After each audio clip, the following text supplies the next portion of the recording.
Assalamualaikum, hai guys, apa khabar korang? Terima kasih sebab sudah klik video ni dan jangan lupa tekan tombol subscribe. Kembali lagi bersama saya AA berbagi info dan kisah menarik. Oh, sebelum tu jangan lupa tekan tombol subscribe, tekan loncengnya juga. Sebelum tonton video ni, saya nak tanya korang dah dapatkan ke produk It's Me Mr. Kudap? So untuk produk It's Me Mr. Kudap ni, diorang ada 3 kudap-kudapan. Jadi diorang ada dry vegetable, dry fruit dan juga salted egg fish skin.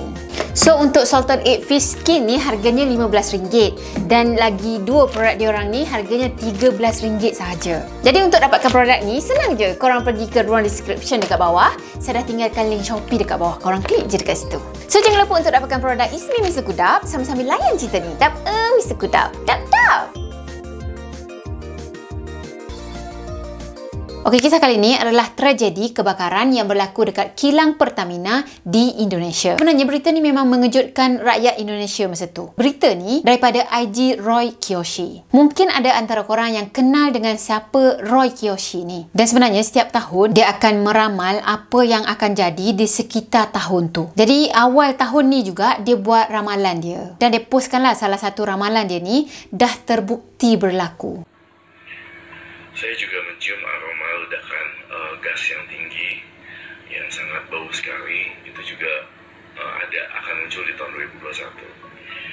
So, percaya ke ramalan-ramalan ni semua? Tak, saya tak percaya pun. Sebab hanya Allah je yang mengetahui apa yang akan berlaku kan. Dan kita sebagai hamba dia, kita mesti meletakkan keimanan kita tu pada Allah sahaja. Dan bukan pada benda hidup yang lain. Bukan juga pada benda-benda yang mati. So, moga Allah jaga hati kita supaya kita semua tak terpesong daripada ajaran dia. Amin. So, kenapa saya follow Roy Kiyoshi ni? Sebab dia adalah antara orang yang boleh berinteraksi secara langsung dengan benda-benda yang kita tak nampak. Makhluk gaib lah. Dan sebenarnya dia adalah orang yang serba sedikit bagi saya faham tentang dunia mereka yang kita tak nampak. Tapi tak adalah apa yang disampaikan tu 100% saya ambil. Sama macam yang saya sampaikan ni lah. Jangan korang ambil 100%. Tapi kalau korang rajin, cubalah cari bahan-bahan bacaan untuk membuktikan apa yang saya cakap. So kita kenalah jadi orang yang bijak kan. Bijak memilih setiap info tu sama ada benda tu adalah benda betul atau sebaliknya. Orang kata pilihan ada di tangan anda. Anyway, ceritanya bukan pasal dia tau. Ceritanya adalah apa yang dia postkan masa tu. Dan saya tak terkejut pun yang dia buat ramalan tu betul ke apa. Tapi saya terkejut bila tengok kebakaran yang berlaku tu memang sangat besar. Sampaikan katanya beberapa ratus meter daripada kawasan tu boleh rasa tau bahang dia. Macam kalau kita kan kita ada Hiroshima Sungai Besi tu kan.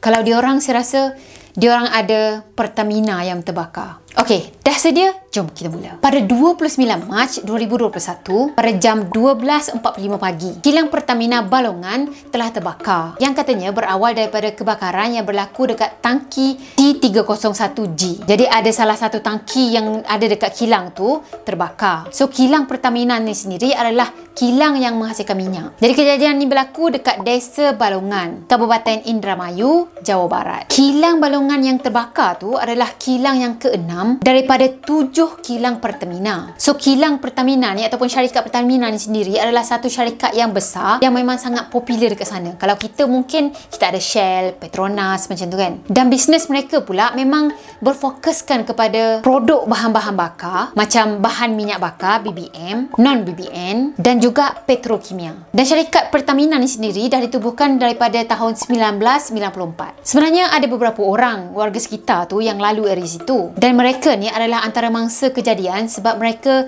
disambar oleh api yang menyala dekat area situ. So ada kesan luka bakar lah pada diorang tu. Jadi katanya pada masa tu ada 15 orang yang dirawat dekat hospital dan dibenarkan balik ke rumah sebab luka-luka diorang tu memang tak serius sangat. 5 orang masih lagi dirawat dekat hospital dan 3 orang masih lagi hilang. So mereka masih lagi meneruskan pencarian untuk cari orang yang hilang tu. Tapi ini adalah report yang diorang buat pada masa tu tau. Jadi data ni semua adalah setakat 8 pagi pada 29 Mac. Dah tu seramai 912 warga sekitar yang duduk area situ dipindahkan daripada tempat kejadian sebab ialah asap yang sangat tebal memang akan mengganggu penduduk sekitar secara tak langsung. Jadi katanya lepas pihak Pertamina ni dapat tahu yang kemalangan berlaku dekat salah satu kilang diorang terus cepat-cepat pergi ke tempat kejadian. Mereka shutdown seluruh kilang tu dan mereka pastikan tak ada lagi laluan minyak untuk halang daripada kebakaran tu daripada terus terus merebak. Jadi sebenarnya dekat area tangki tu dia ada tambak dan mereka fokus untuk padamkan api tu dekat kawasan tambak tadi supaya api nanti tak merebak dekat tempat lain lah. So macam mana dia orang buat? Daripada apa yang saya faham, mereka tutup dulu saluran minyak yang melalui pipe sekitar kilang tu, dan bila api tadi semua diarahkan ke kawasan tambak tu,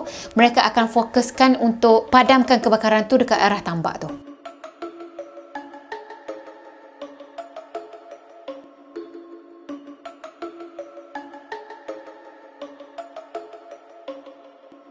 Tapi sebenarnya kalau kita tengok daripada video kejadian ni, macam dah satu kilang tu rana. Langkah lain yang diorang ambil adalah untuk menyejukkan kawasan sekitar tu dengan menggunakan truk bomba. Diorang gunakan 10 truk bomba. So mereka kerahkan 10 truk bomba ni daripada kawasan Cirebon, Indramayu dan juga daripada Pertamina sendiri. So diorang selalu sembur air guna truk bomba tadi dekat kawasan sekitar tu supaya apinya tu tak merebak dekat kawasan sekitar. Lepas tu pihak Pertamina ni diorang pun buatlah press conference kan, dan diorang bagi jaminan kepada penduduk kampung dekat sana. Diorang cakap jangan risau sebab bahan mentah atau yang kita panggil petrol lah, petrol yang mereka ada sekarang ni banyak lagi dan cukup untuk penduduk kawasan situ guna. Dan katanya dia cukup untuk supply petrol tu selama 27 ke 28 hari. Jadi masyarakat dekat daerah situ tak payah panik lah, tak perlu nak ada panic buying. So masa tu dia orang ambil langkah untuk supplykan minyak daripada kilang lain yang berdekatan dengan kilang tu. Okey, persoalan besar kat sini macam mana kebakaran tu boleh berlaku. Jadi sebenarnya ada salah seorang penduduk kampung dekat situ, namanya Yati yang berumur 40 tahun. Dia bagi tahu, dia cakap dia memang dah tinggal dekat situ dah lama sangat dah. Dan malam tu sebelum kebakaran, dia ada satu bau yang sangat menyengat dekat area kilang tu. Dan dia cakap dia tahu yang bau tu bukannya bau yang kebiasaan yang dia bau malam-malam sebelumnya. Dan dia pasti itu adalah bau minyak. Dan sebenarnya malam tu juga kebetulan pula hujan lebat. Dah tu ada petir kilat kuat pula kan. Dan disebabkan situasi ni, mereka buat teori. Dia orang cakap mungkin ada kebocoran yang jadi pada kilang tu dan kebetulan pula ada petir yang kuat tadi. So secara tak langsung petir tu mungkin menjadi penyebab kepada kilang tu terbakar. Dan sebenarnya selepas kebakaran tu berlaku, sempat lagi tahu ada api-api kecil yang macam mula nak terbakar balik. Tapi dia orang sempat kawal lah benda tu. So lepas dah jadi macam ni, macam-macam lah dia orang adalah buat meeting apa semua kan. Kalau kita ahli Dewan Rakyat ke apa kan buat meeting. So masa tu dia orang ada ahli energi Dewan Perwakilan Rakyat. Dia orang buat meeting. Lepas tu adalah salah seorang ni cakap tak mungkin lah itu adalah punca ataupun penyebab yang konyol katanya. Jadi macam dia tak terima lah yang petir ni boleh menyebabkan kebakaran tu.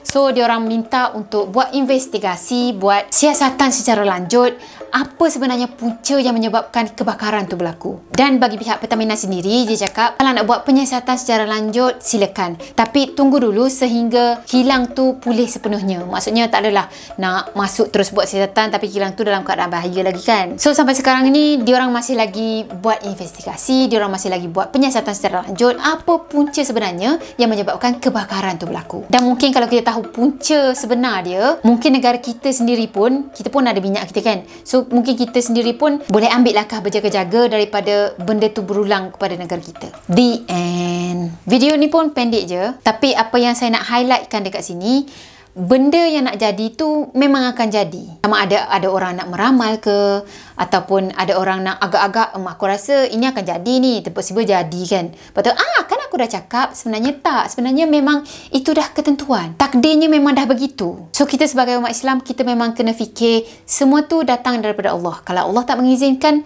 benda tu takkan jadi. Kan? So saya nak ambil kesempatan ni untuk mengucapkan selamat menyambut bulan Ramadan untuk semua umat Islam. Saya harap Ramadan kali ini kita dapat keberkatan daripada Allah Subhanahu Wa Taala. Amin. So saya rasa sampai di sini untuk video kali ini. Kalau korang sukakan video ni, jangan lupa tekan tombol like, comment, share dan juga subscribe. Jumpa lagi di next video. Bye bye. Assalamualaikum warahmatullahi wabarakatuh. Bye bye.